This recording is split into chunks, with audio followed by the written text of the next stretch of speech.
রাজ্যে অন্নপূর্ণা যোজনার কাজ দ্রুত এগিয়ে চলেছে। ইতিমধ্যেই এই প্রকল্পের দ্বিতীয় কিস্তির টাকা দেওয়ার কাজ শুরু করেছে রাজ্য সরকার। আর তার মধ্যে আরও একটি প্রকল্প নিয়ে বাড়ছে মানুষের আগ্রহ। সেটা হলো যুব শক্তি প্রকল্প। রাজ্যের বহু বেকার যুবক যুবতীর এখন একটাই প্রশ্ন, কবে থেকে শুরু হবে এই প্রকল্প, কবে আবেদন নেওয়া হবে, কারা এই প্রকল্পের সুবিধা পাবেন, কি কি নথি লাগবে। এই সমস্ত প্রশ্নের উত্তর জানার অপেক্ষায় রয়েছেন বহু চাকরি প্রার্থী। বিধানসভা নির্বাচনের আগে বিজেপি তাদের নির্বাচনী ইস্তেহার প্রস্তুতি দিয়েছিল, সরকার গঠন করতে পারলে রাজ্যের বেকার যুবক যুবতীদের জন্য চালু করা হবে যুব শক্তি প্রকল্প। সরকার গঠনের পর সেই প্রতিশ্রুতি বাস্তবায়নের প্রস্তুতিও শুরু করেছে বলে জানা গিয়েছে। সরকারি সূত্রের দাবি, ইতিমধ্যেই এই প্রকল্পের জন্য একটি অনলাইন পোর্টাল তৈরি করা হয়েছে। অর্থাৎ ভবিষ্যতে আবেদন প্রক্রিয়া অনলাইনের মাধ্যমে সম্পন্ন হওয়ার সম্ভাবনা রয়েছে। যদিও এখনো পর্যন্ত আবেদন শুরুর নির্দিষ্ট তারিখ সরকারিভাবে ঘোষণা করা হয়নি।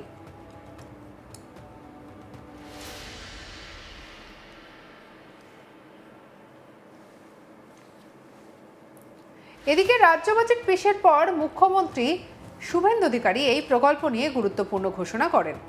তিনি জানান, সবকিছু পরিকল্পনা অনুযায়ী এগোলে আগামী অক্টোবর মাস থেকে বেকার যুবক যুবতীদের আর্থিক সহায়তা দেওয়া শুরু করার লক্ষ্য নেওয়া হয়েছে। এই প্রকল্পে কারা কত টাকা করে পাবেন সেই বিষয়ে জানানো হয়েছে। সরকারের পরিকল্পনা অনুযায়ী স্নাতক পাশ করা বেকার যুবক যুবতীরা প্রতি মাসে ৩,০০০ টাকা করে আর্থিক সহায়তা পাবেন। অন্যদিকে যারা এখনো স্নাতক পাশ করেননি তারা প্রতি মাসে ২,০০০ টাকা করে আর্থিক সাহায্য পাবেন। সরকারের বক্তব্য অনুযায়ী চাকরির প্রস্তুতি নেওয়ার সময় যাতে আর্থিক সমস্যার কারণে পড়াশুনো বা প্রশিক্ষণ বন্ধ না হয়ে যায়, সেই লক্ষ্যেই এই সহায়তা দেওয়া হবে। তবে এই প্রকল্পের সুবিধা রাজ্যের সব বেকার যুবক যুবতীরা পাবে না। এর জন্য বেশ কিছু নির্দিষ্ট যোগ্যতার শর্ত রাখা হয়েছে। মুখ্যমন্ত্রী জানিয়েছেন, প্রথম শর্ত হলো আবেদনকারীর পরিবারের মাসিক আয় ১ লক্ষ টাকার কম হতে হবে। অর্থাৎ পরিবারের মাসিক আয় যদি ১ লক্ষ টাকার বেশি হয় তাহলে এই প্রকল্পের সুবিধা পাওয়া যাবে না। এছাড়া আরও একটি গুরুত্বপূর্ণ শর্ত রয়েছে, যদি কোনো আবেদনকারী বা তার পরিবার ইতিমধ্যেই অন্য কোনো সামাজিক সুরক্ষা প্রকল্পের অধীনে এই ধরনের আর্থিক সুবিধা পেয়ে থাকেন তাহলে তিনি এই প্রকল্পের জন্য যোগ্য হবেন না। সরকারের উদ্দেশ্য, যাদের সত্যিই আর্থিক সহায়তা প্রয়োজন তাদের কাছে এই প্রকল্পের সুবিধা পৌঁছে দেওয়া হবে। আরও একটি বিষয় স্পষ্ট করে জানানো হয়েছে, যারা নিয়মিত আয়কর প্রদান করেন তারা এই প্রকল্পর মাসিক আর্থিক সহায়তার আওতায় আসবে না। অর্থাৎ এই প্রকল্প শুধুমাত্র অর্থনৈতিকভাবে অপেক্ষাকৃত দুর্বল এবং কর্মহীন যুবক যুবতীদের জন্য চালু করা হচ্ছে। এখন প্রশ্ন, আবেদন করতে গেলে কি কি নথি লাগতে পারে? যদিও এখনো পর্যন্ত সরকারিভাবে বিস্তারিত নির্দেশিকা প্রকাশ করা হয়নি, তবুও বিভিন্ন সূত্রে জানা গেছে আবেদন করার সময় কয়েকটি গুরুত্বপূর্ণ নথি জমা দিতে হতে পারে।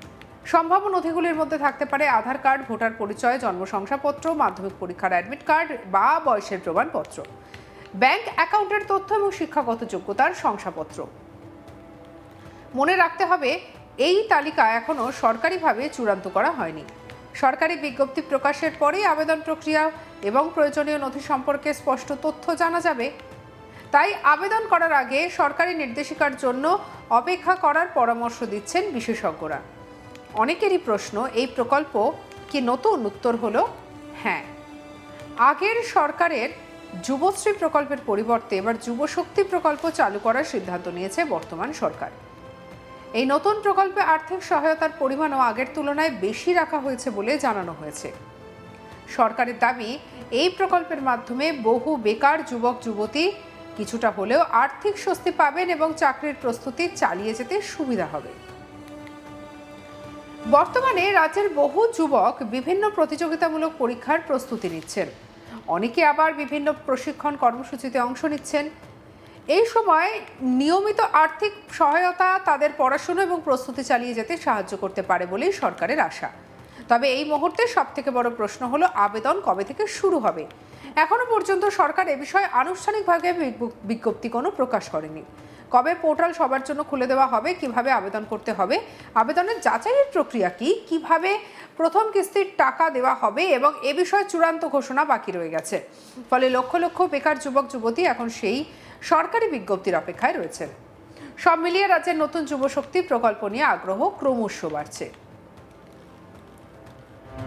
আর এই পুরো বিষয়টা নিয়ে কি উঠে এলো আমাদের কলিগ অনির্বাণ সিংহ রায়ের রিপোর্টে দেখব।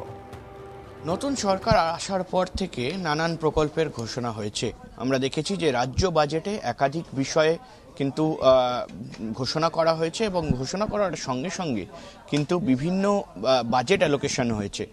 আমরা জানি যে ইতিমধ্যেই বিজেপি সরকার, যে নতুন বিজেপি সরকার এই মুহূর্তে রাজ্যে ক্ষমতায় এসছে, সেই বিজেপি সরকার রাজ্যে ক্ষমতায় আসার আগে থেকে অন্নপূর্ণা ভাণ্ডার থেকে শুরু করে যুবসাথী এই ধরনের বিষয় তাদের ম্যানিফেস্টোতে প্রকাশ করেছিলেন এবং সেখানে লেখা ছিল যে আগামী দিনে এই যে যুবসাথী, যেটা পশ্চিমবঙ্গ সরকার আগে দিত, অর্থাৎ মমতা বন্দ্যোপাধ্যায়ের সরকার আগে দিত ১,৫০০ টাকা প্রতি মাসে, সেই যুবসাথী তারা বাড়িয়ে দেবেন ৩,০০০ টাকায়। অন্নপূর্ণা ভাণ্ডার, যেটা ১,৫০০ টাকা বিভিন্ন মহিলারা পেতেন, নারীরা পেতেন, সেই ১,৫০০ টাকা ৩,০০০ টাকা বাড়িয়ে দেওয়ার কথা হয়েছিল। এবং মমতা বন্দ্যোপাধ্যায়ের যখন সরকার ছিল সেই সময় দেখা গিয়েছে যে এই যে যুবসাথী বা এই লক্ষ্মীর ভাণ্ডার, অর্থাৎ এখন যেটা অন্নপূর্ণা ভাণ্ডার, সেই লক্ষ্মীর ভাণ্ডার প্রতিটি মহিলাকে কোনো রকম বলা যায় যে চাকরি ধর্ম নির্বিশেষে দেওয়া হতো এবং সেখানে কিন্তু একেবারে যে ইনকাম মার্জিন ছিল, সেই ইনকাম মার্জিন কিন্তু কোনো রকম কিছু স্থায়ী ছিল না। অর্থাৎ সে জায়গায় দাঁড়িয়ে বিজেপি সরকার আসার পর থেকে একাধিক পরিবর্তন এই মুহূর্তে হয়েছে এবং সেই পরিবর্তনের মধ্যে কিন্তু স্পষ্টত দেখা গিয়েছে যে অন্নপূর্ণা ভাণ্ডার কিন্তু যারা সরকারি চাকরি করেন বা যারা ট্যাক্স পেয়ার এই ধরনের যারা রয়েছেন তাদেরকে কোনোভাবেই দেওয়া হবে না।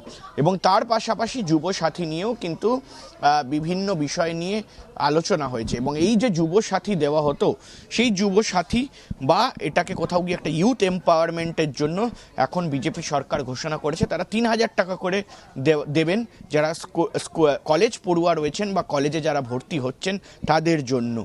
কিন্তু মূলত এই টাকা কি সবাই পাবেন? দ্বিতীয় কিস্তির এই টাকা কিন্তু দেওয়া শুরু হবে, কিন্তু তার আগে জেনে রাখা ভালো যে এই যে যুবসাথী বা এই যুবদের জন্য যে ভাতার ঘোষণা করা হয়েছে, সেই ঘোষণায় স্পষ্ট বলা হয়েছে যে তারাই পাবেন যাদের মাসিক আয় প্রায় বলা যায় যে ৮,০০০ টাকারও কম। অর্থাৎ একটা লিমিট ফিক্স করে দেওয়া হয়েছে যে বছরে ১,০০,০০০ টাকার কম আয় থাকতে হবে, ফ্যামিলি ইনকাম ১,০০,০০০ টাকার কম থাকতে হবে, তাহলেই এই যুবদের যে ভাতা, সেই ভাতা যুবরা পাবেন। এবং অবশ্যই যারা এই মুহূর্তে দাঁড়িয়ে পড়ুয়ারা রয়েছেন, গ্র্যাজুয়েশন করছেন বা কলেজ ভর্তি হয়েছেন, তারা কিন্তু মাসে ৩,০০০ টাকা করে পাবেন এবং যারা এই মুহূর্তে পাস আউট হয়ে গিয়েছেন, চাকরি এখনও পাননি, তারা পাবেন ২,০০০ টাকা করে। এই ঘোষণা ইতিমধ্যেই করা হয়েছিল, কিন্তু এই ঘোষণার মধ্যে একটি যে বিশেষ ক্লজ, সেটা হলো যে বছরে পারিবারিক আয় ১,০০,০০০ টাকার কম হতে হবে, তাহলেই সেই টাকা কিন্তু দেওয়া হবে সরকারের পক্ষ থেকে। সঙ্গে রাখুন আজ তাক বাংলাকে সাবস্ক্রাইব করতে ভুলবেন না।